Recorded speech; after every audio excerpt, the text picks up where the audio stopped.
moment to ground myself and just really be in this present moment to share what I'm about to share because this topic is super heavy. But today is also such a beautiful day because it is officially 1 year of me being a mom. But more importantly, it's my daughter's birthday. And if you see me closing my eyes, I think that this is going to be how it's going to be sometimes because I'm super nervous. I'm not going to lie.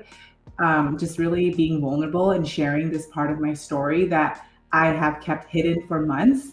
I did not think that I was going to talk about it so soon, but I woke up this morning with this really strong urge to talk about my first year of being a mom. And within being a mom for that first year, I obviously went through a lot.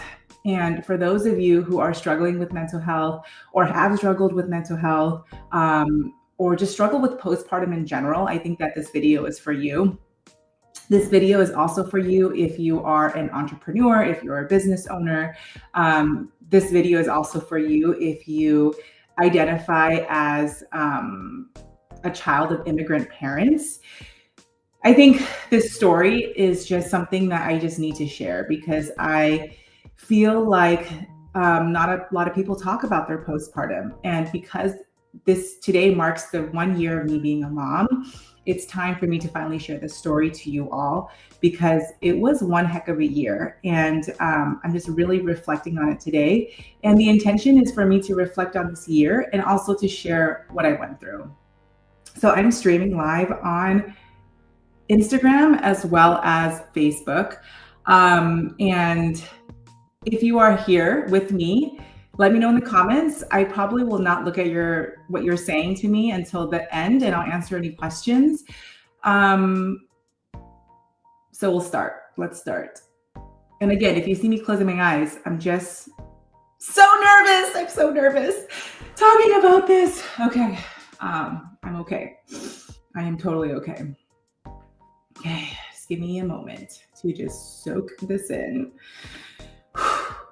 Okay. 1 year ago, I gave birth to my daughter at home, unmedicated. I had a home birth in Sedona by choice. It was the most empowering decision of my life. I planned this for a year. I really wanted a home birth. I really did not want to end up in the hospital, which, just to give you a heads up, I actually did end up in the hospital, but I'll talk about that in a bit.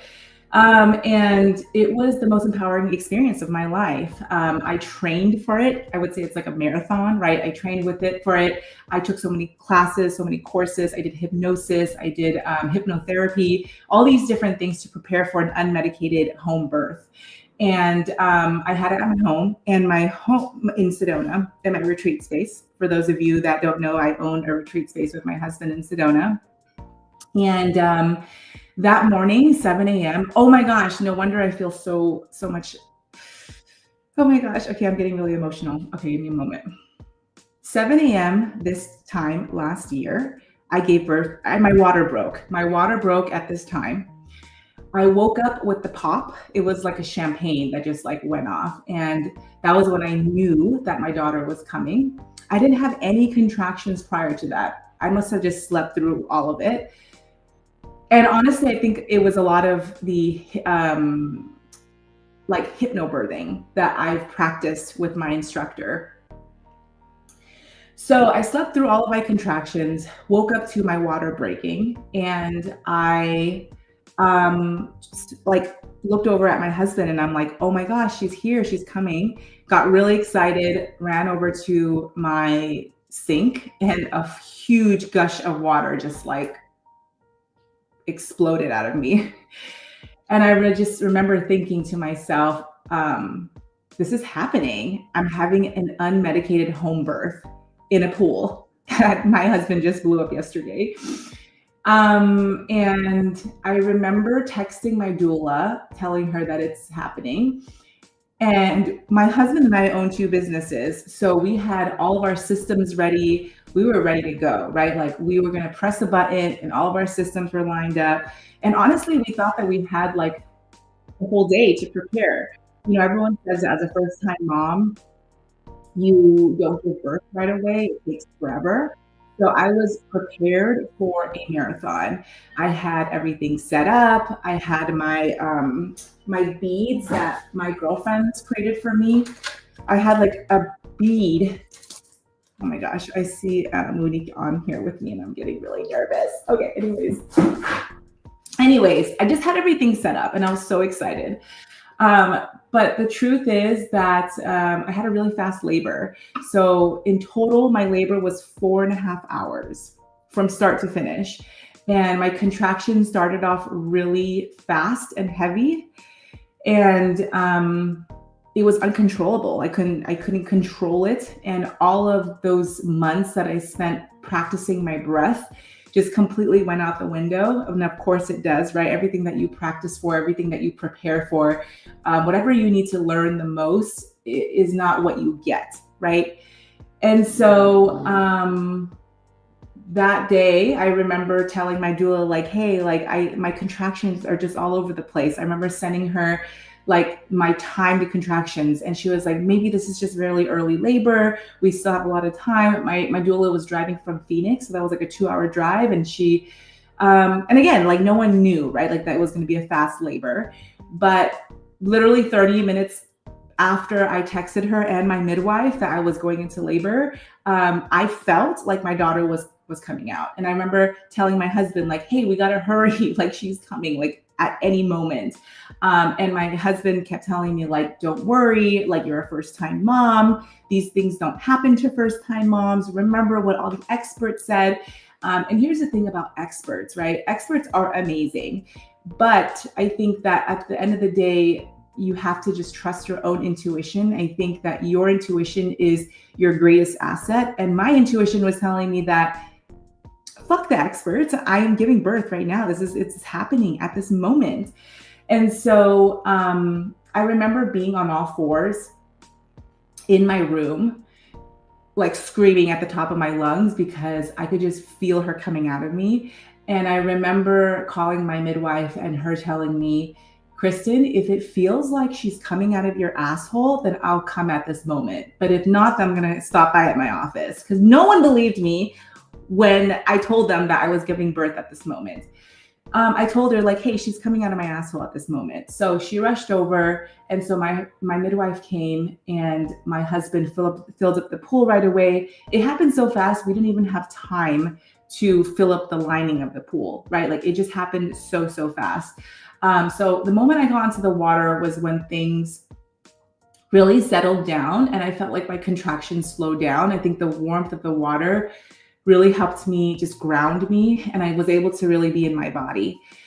So things slowed down for just a tad until it picked up again. But essentially at my birth, it was me, my husband, and my midwife. It was the three of us and my daughter, obviously.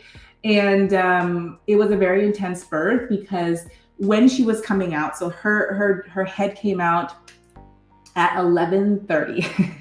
11:30 a.m. was when her head popped out. And I remember my midwife saying, like, oh my gosh, like her hair is like swimming in the pool. And my husband was like in front of me and I was like on my knees.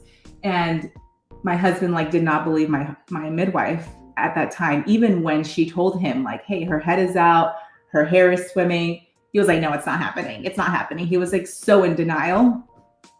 And then she got stuck because fear kicked in for me and I lost all sensation of pushing. Like I literally was just like, I froze hearing that she came out. And then she got stuck for 4 minutes. She was starting to turn blue. She had the umbilical cord wrapped around her neck. And then finally, my midwife was like, hey, Kristen, if you don't push now, like we don't have any more time.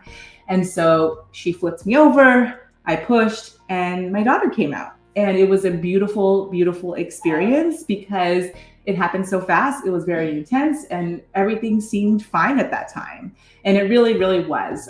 It was a beautiful birth, and she came out healthy. She started crying, and she latched right away. And I thought that was it. I was like, oh my gosh, like that was pretty easy. Let's do it again. And I hear her crying right now. Okay. That was just the beginning, guys. That was just the beginning of my 1 year of being a mom. Because after that was when things just really started to go downhill. It started when my daughter started to develop jaundice, and it was because she was not getting the nutrients that she needed. She was not getting enough breast milk from me. At the time, I thought that it was because it was me. I think as every first-time mom, you think that the problem is always you. Oh my gosh, I'm not making enough milk for my daughter. And I was freaking out, and I started pumping because the lactation consultant at the time was telling me that like my nipples were too big for my daughter's mouth. That's what she told me.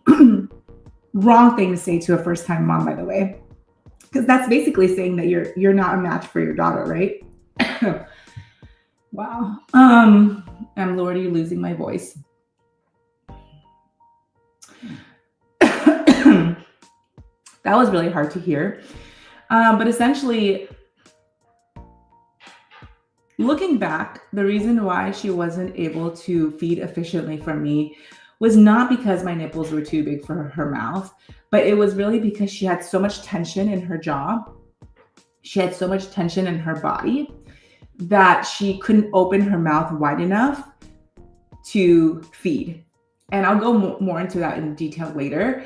A lot of babies that are colicky, a lot of babies that seem to be super fussy, that can't sleep through the night, or whatever the case may be, are just crying all the time, is because of the fact that there's a lot of tension in their body due to a lot of stress, due to maybe trauma, maybe even just like the way they were positioned in your body. And because I have a really long torso, gravity-wise, she was sitting very low in my body. Anyways, did not know that at the time as a first-time mom. So I thought the problem was me. And that started this obsession of me needing to feed my daughter, because I think that innately, every mother wants to feed their daughter, right? Like every mother wants to feed their child, and they want to do a good job at it. So I started my pumping journey very, very fast. And my daughter had a good latch. She was latching on, but she was not efficiently like feeding from me. And so she would just feed maybe for 30 minutes. She would fall asleep on the boob, and then she would wake up maybe 30 minutes later crying because she just didn't get enough. Anyways, so for the first 3 weeks of her life, I was focused on breastfeeding. I wasn't thinking about myself. I wasn't thinking about anything else. I think all my focus was on her and making sure that she was fed. 3 weeks later was when I started bleeding more. So, I think it's natural that after you give birth, you're bleeding, right? And that bleeding is supposed to progressively stop after a while, but it didn't for me. It actually ramped up. And it was a little bit concerning at first, but because I was so focused on breastfeeding her, I wasn't focused on myself. And that's the number one lesson that I really learned from this experience. And that was, I had to really put myself first, but I didn't learn that lesson until way later, way later. Yeah. So 3 weeks later, actually 4 weeks later, I apologize. No, sorry. 2 weeks later, I started bleeding more. So I told my midwife, I called my midwife and I said, hey, I don't know if this is normal, but I'm bleeding more. And that's when she said, okay, Kristen, I think you should get an ultrasound. I got an ultrasound, and basically they found out that I had 1 centimeter of a placenta left in me. So if you think about it, 1 centimeter is like super tiny, super tiny. Okay. 1 centimeter. And because I was so stubborn at the time, second lesson that I need to learn. And because I was so determined to not go to the hospital, it was my own thing. I have a fear of hospitals. I didn't want to.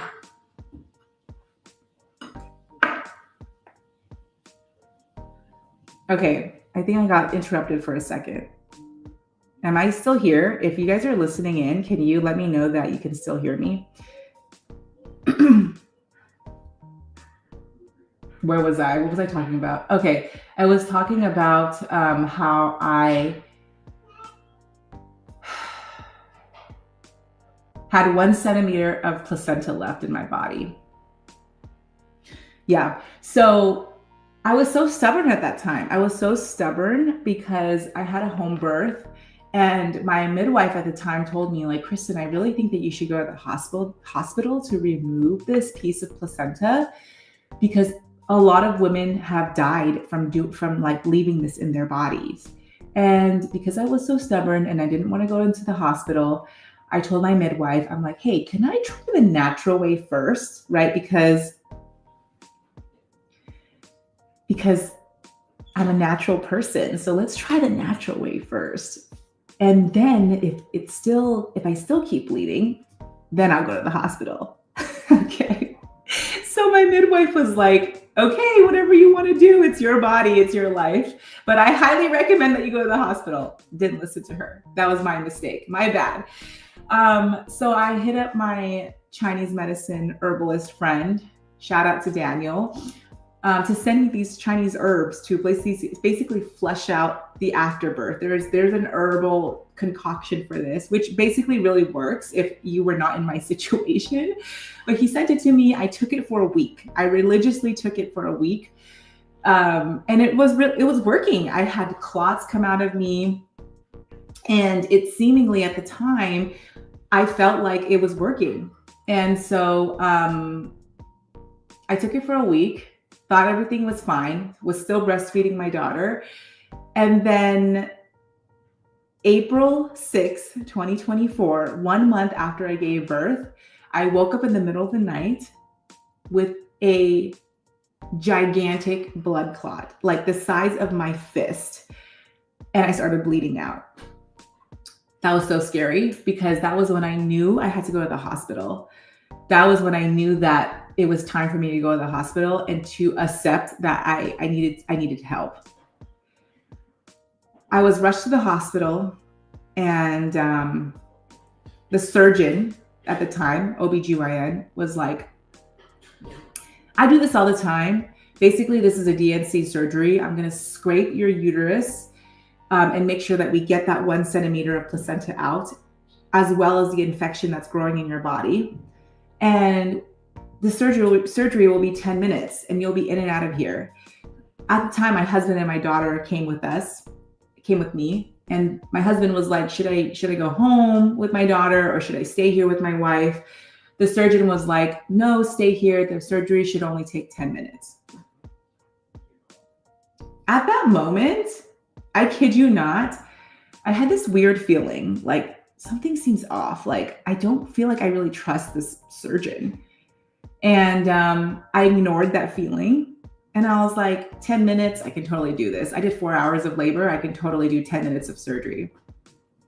I was put under and they rolled me in, and literally 3 hours later, I came out of the surgery room confused, woke up, and apparently the surgeon lacerated my cervix. So during surgery, she cut my cervix.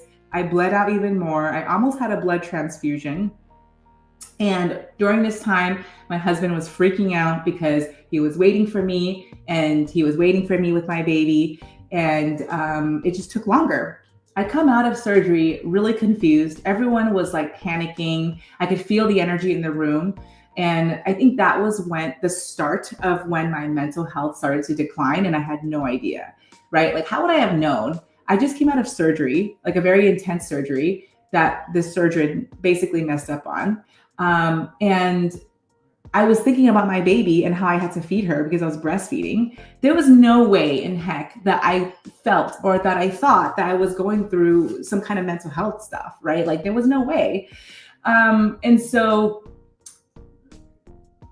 I came out of surgery just very panicked because I as a mom, my first thought was like, I need to feed my baby. And again, this is very like biological. I think like every mother is wired to protect their children, to want to feed their children. So when I came out of surgery, even though I was like hooked up with all these machines, the very first thought I had was like, where's my baby?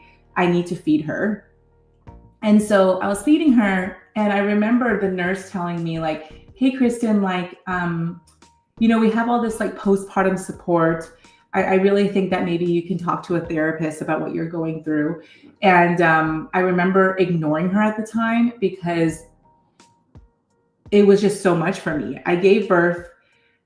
I was battling with breastfeeding issues for a whole month. My daughter was jaundiced. I was rushed to the hospital, and I needed a break. So I wasn't prepared to seek therapy at the time, or even like accept that I was going through something at the time. And I just was like, okay, like I just want to go home. I went home from that experience, and I was supposed to be on antibiotics. And there was a confusion at the hospital because that surgeon went home that day because she didn't expect that it was gonna be a 3-hour surgery, and that was gonna stay the night at the hospital. So no one told me that I was supposed to be on antibiotics. So I went back home, resumed my life, was supposed to be on antibiotics, never went on antibiotics, and I was growing an infection in my uterus this whole time after surgery.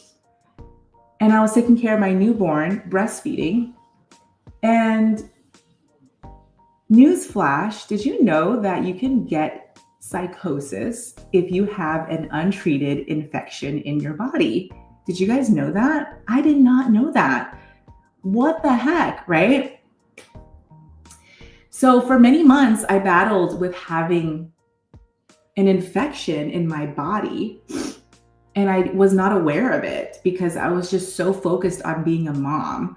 And I thought that I had anxiety. So essentially after the surgery happened, things were fine for a little bit. But this was like the very first lesson that I needed to learn. And again, I'm really trying to say all this not to be a victim, because I think that although the surgeon screwed up on me and I think she lacerated my cervix, I want to take responsibility and say that, like, the way I'm looking at the situation is that, I can only control what I can control, right? So at the time, I couldn't control anything. I literally was just so focused on being a mom. But looking back on 2020 hindsight, I think all of this was meant for me so that I can talk about it. I can shamelessly talk about it. I can also talk about it so that moms that are going through anxiety or mental health stuff can relate to this and can not feel so alone, because I think that a lot of moms do struggle with some kind of mental health stuff like their first year of being a mom, and they don't know about it, they don't talk about it, and then they start to hide themselves. And that's exactly what I did, because I felt so ashamed of myself. Because after the surgery, I felt like I was a failure because I felt like I couldn't breastfeed. I felt like I had this retained placenta. I felt like my baby was just not sleeping and taking good naps. And I was really blaming myself for everything. And so instead of like reaching out for friends, instead of like reaching out for help, I just buried myself because I felt like I had to be perfect. I felt like I had to be perfect and show up as a good mom. And it was a lesson that I really had to learn. I really need to like practice like shutting off all my notifications when I'm like talking about a serious topic like this. Okay, where was I? Mom brain here. So after surgery, I came home. Things seemingly seemed fine for a brief time, but I started to have only 2 hours of sleep.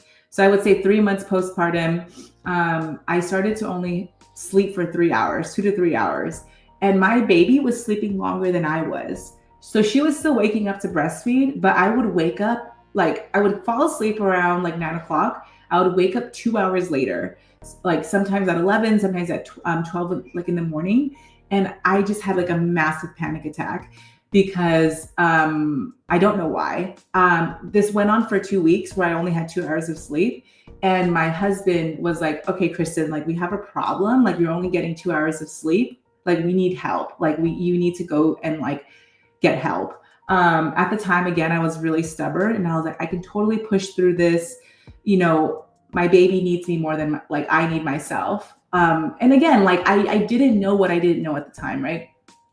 Finally, I told my midwife about this and she was like, I'm so glad you told me this. I think you have like anxiety. I think you have postpartum anxiety. So she gave me medication for me at the time. I took medication and I'm really sensitive to medication. And it didn't work well in my body. And looking back on this experience, I was like, it was because I had a growing infection in my body and I didn't get checked up on that. I was so focused on like caring for my newborn that I completely neglected myself. So, and that's the thing with like the US, that is really sad. That's still very lacking is that mental health and physical health are like treated as separate. Meaning that if you have like mental health issues, then you're going to the hospital for mental health stuff. And then if you have physical issues, then that's separate. But no one really saw my situation like as a holistic thing. They never saw it like, oh, maybe there's something going on with her infection and that's related to her mental health. Like no one put those two things together. And how the heck am I supposed to know? Like I didn't even know that you can get psychosis through a UTI, but it's a real thing. It's a really, really real thing. And so I feel like I'm going off into tangents. Please bring me back. Okay. So essentially I was treated with my mental health first, right? Because of my lack of sleep. Experts were like, we need to treat the mental health first because you need to get more sleep. And so how they did that was that they were prescribing me medication. And the medication wasn't working. It wasn't helping me. And it just took a while. I think that any of you that have taken medication knows that it takes a while for you to see results. And I think that medication works differently for everyone. So for me, when I took medication, it didn't happen for me right away. I was still having panic attacks. I was still not sleeping. I had to end up taking Ativan. Ativan is basically lorazepam. It's a medication for like high panic. So that was the only medication that worked on me in order for me to go to bed. Like that was how bad my situation was.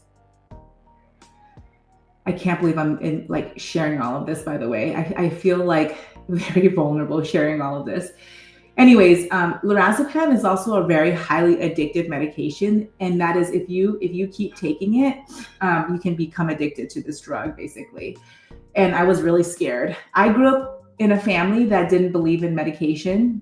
So on top of like me feeling really ashamed of being on medication, I had the history of my ancestors on my back telling me, Kristen, like, you should not be taking medication. This is like so shameful. You know, there's nothing wrong with you. Like all this stuff, right?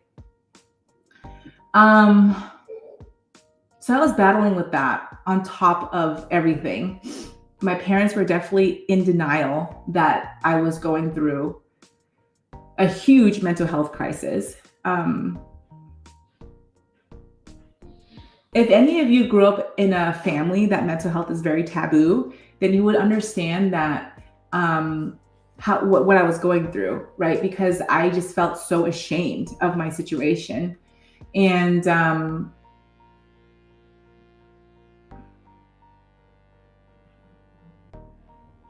I kept having all these panic attacks that it led me to go inpatient. So I had to go inpatient because my mental health was so bad. And meanwhile, I still had this growing infection and no one checked on that. No one checked on that. Can I blame the healthcare system? Sure, I could. But I also want to take responsibility that like, hey, I could have looked at that myself, right? Like I could have addressed that as well. But no, what I did was that I completely let go of my own power and I just followed what everyone said for me to do, which is to like take care of my mental health. I went inpatient and people were trying to diagnose me. Psychiatrists were trying to diagnose me and say like, you have postpartum depression, you have postpartum anxiety. Someone said you had postpartum, you're bipolar. Like people started saying that I was bipolar.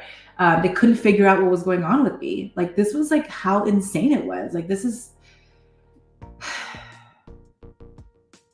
yeah, it was really, like looking back on that time, it was like really scary. I had a lot of support, thankfully. My husband was supporting me this whole time. And everyone did the best that they could at the time, like to help me. And I really think that I had to go through that. Fast forward a little bit on the postpartum psychosis part.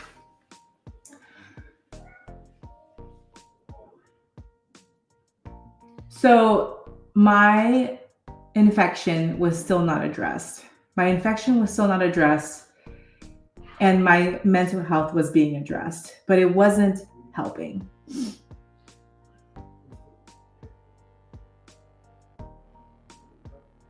And I started to go down even more of a downward spiral.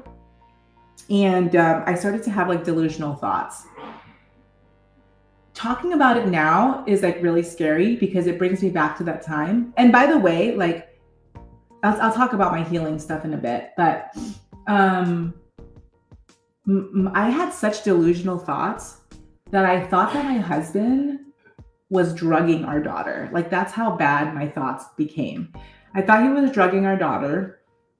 I thought that he was part of the Illuminati. And that I was like basically living in actual hell. And I remember telling my friends, I was like texting them, I was calling them, the friends that were there for me at that really dark time. I remember telling them like, dude, my husband's gonna kill me. I had all these like crazy thoughts. And I went through like actual postpartum psychosis where my mind was not right. And when I think back on that time, how I really survived it was probably through God. I think that God really helped me through this, because what happened next was that my husband found a postpartum specialist, and I went to therapy. And on top of that, I finally addressed the infections that were happening in my body. So I finally got blood work done, and to find out that I had an infection in my body. And I started my rounds of antibiotics, but by that time it was so late, right? Because this infection was growing in my body for months and months and months. And I took my first round of antibiotics and it didn't help with the infection because it was just so in my body for so long. So then I took my second round of antibiotics and that also did not help. My third round of antibiotics, that also didn't help. And by this time I started to really freak out, because as someone that's like really healthy, I was like, I'm totally destroying my gut microbiome now, right? Like not only am I going through like physical health stuff, I'm now going through mental health. And when you're going through both mental and physical health at the same time, it is really hard. And why I say that is because I first and foremost think that your mental health should be top priority. You can be going through some physical stuff, like maybe you're going through cancer, or maybe you're going through, I don't know, like a broken leg, whatever, right? But as long as your mental health is strong, then you can actually like think your way through this hard time. But because I was also struggling with my mental health, and because my infections were causing me to have psychotic episodes and like delusional thoughts, it was just a gigantic loop. It was a gigantic loop of me thinking that there was something terribly wrong with my husband, with my daughter, with myself. And it became like a really dangerous situation. And then me worrying about my physical health. So it was like this constant loop. And I remember September of 2024, which is not that long ago. I remember sitting there thinking to myself, like, I don't think I'm going to make it to my daughter's first birthday. Like, I don't think I'm going to make it. I say it with such lightness now because, I have finally healed that part of my life. But at the time, it was so scary because I really, really, truly thought that I was not going to be able to make it to my daughter's first birthday. And I had a conversation with my husband about this too. And he actually had to go through his own grieving process because he really thought that I was not going to make it. And he actually like sobbed and cried and like looked through pictures of me before I became a mom, because we all thought that I was not going to make it for my daughter's first birthday. Wow, that was so heavy. So obviously here I am today, fine. But it took so much work. It took so much work to get here. The turning point was when I was admitted to the hospital for the 4th time. And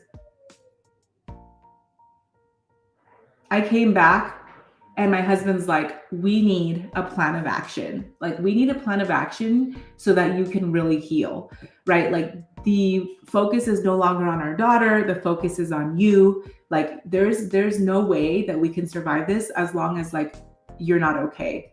So when I came back, I had like intensive care. I went to therapy 2 times a week. I did EMDR. I had talk therapy. I was on medication for several months. I did homeopathy. I did flower essences. I had massages. I had support. I had friends that like showed up for me and like was just there for me. And it took a village to like bring me back. I did like shamanic stuff. It was like the whole 9 yards. I did everything. It was a lot of work. It was a lot of work. I have a lot of people to thank for. But ultimately, I think that it was a miracle that I'm here today because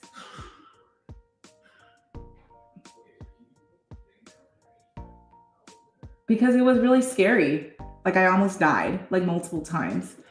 And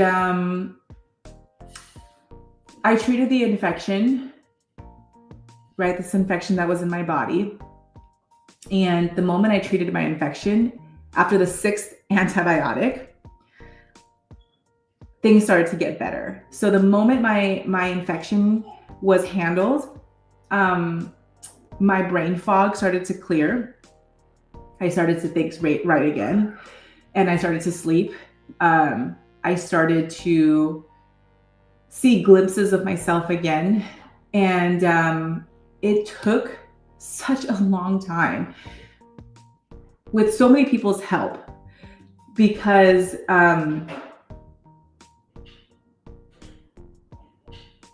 I really think it was like a spiritual warfare for me, as well as like this learning lesson of needing to just trust.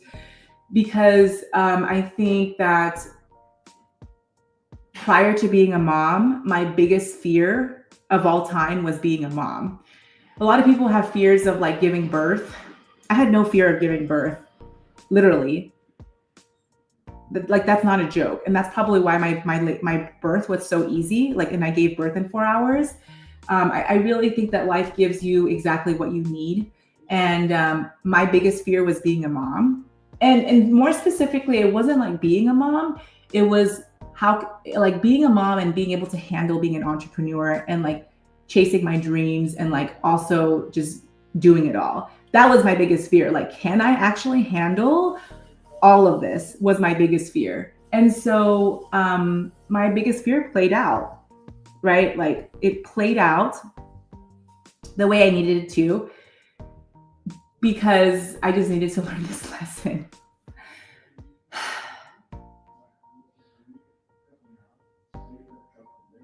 So I wanted to show you guys, this birthing beads that all my friends from all over the world created for me. If you're watching this and you have contributed to this, then I just want to say thank you, because I held this longer than I did my actual birth. This is supposed to be held during my birth, right? Like I was supposed to hold this when I was giving birth, but I held this longer throughout my postpartum journey. And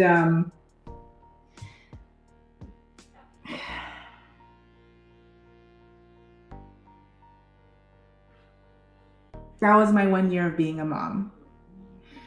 That was my first year of being a mom, was watching my daughter struggle with breastfeeding,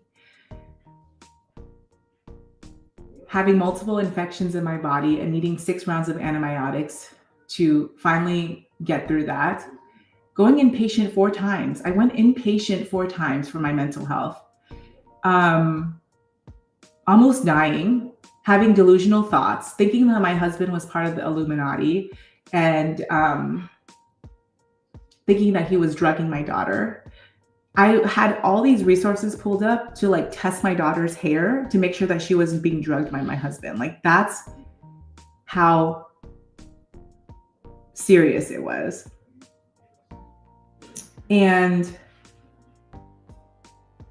September was when things started to get better, because I started to get really intensive help. And if I were to really reflect on this year, I would say that if I were to do things differently, I would, number one, probably address my fears first and foremost. I didn't address my emotional health at all. At all. I put my daughter first, and I didn't put myself first. That was the lesson that I needed to learn from all of this.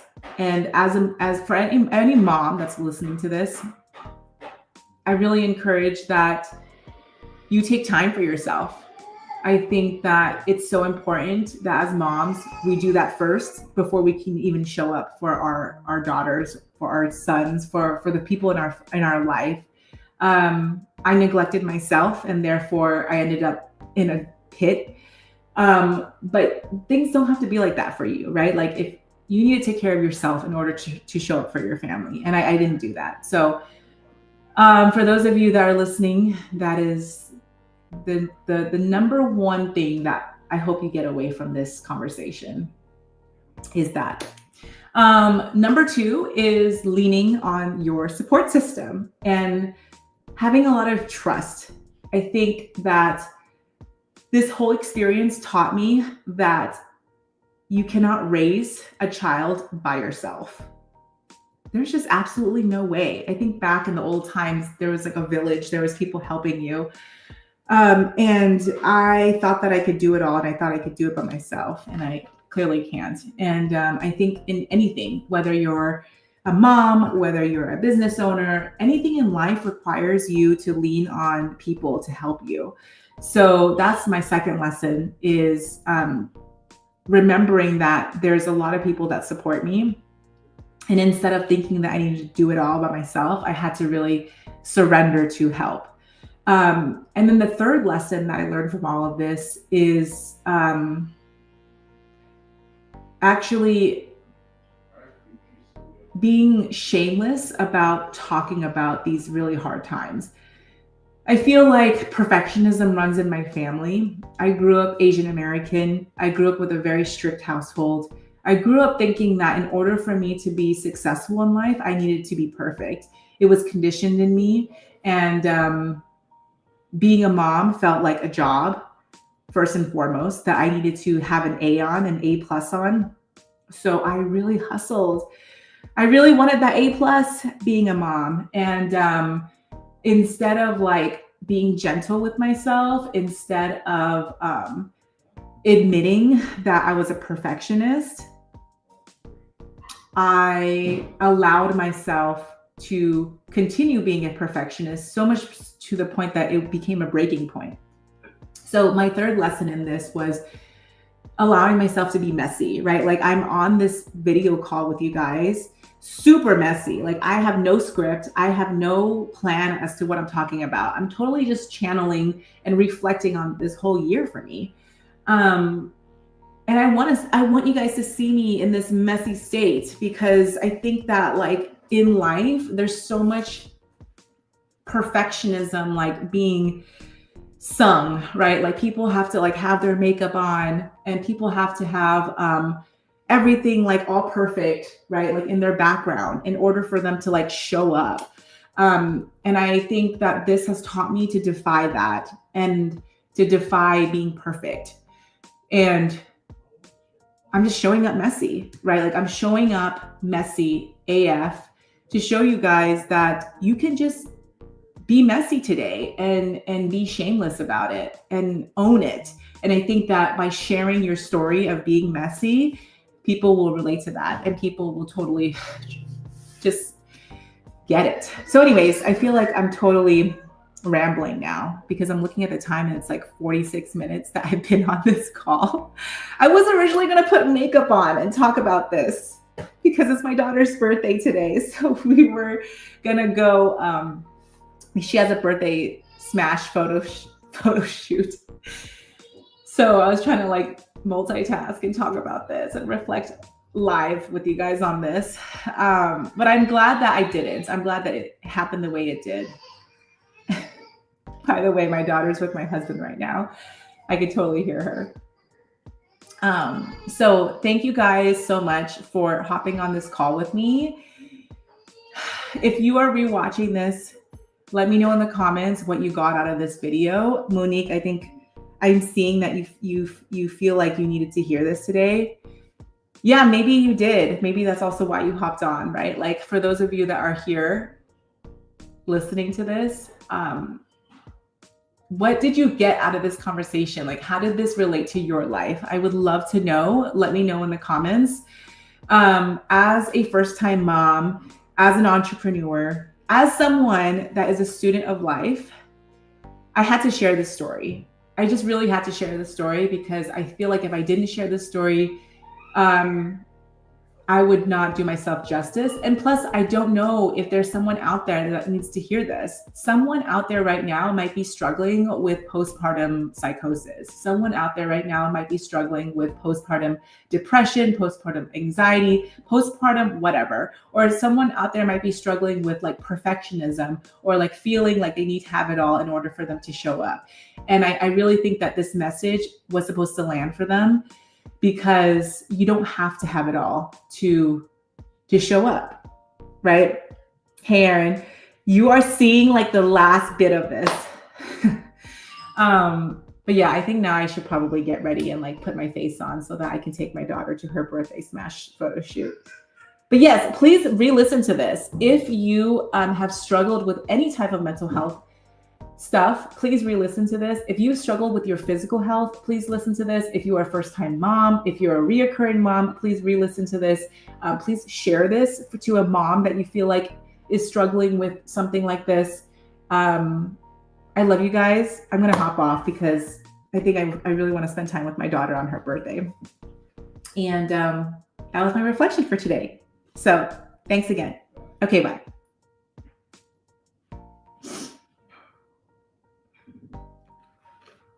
Okay, how do I end this? I'm gonna end this now.